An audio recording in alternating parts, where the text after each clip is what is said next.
हार्दिक स्वागत छ ढिलो भएकोमा चेमायासँग एकपल्ट जोरदार तालीको साथ स्वागत क्रान्तिको लागि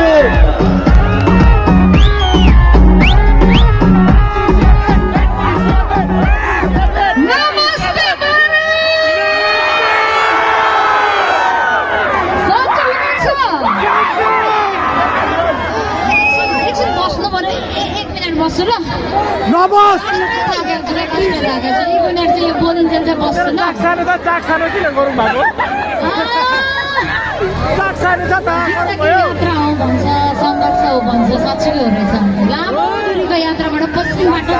सुर्खेतबाट आइपुगेको छु सिन्धुलीमा अनि स्पेसली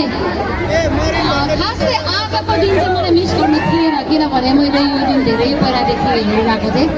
आउनु थियो अनि जसरी अहिले आऊ तपाईँहरूसँग भेट्नु थियो मलाई आज बिहानैदेखिको फ्लाइट अब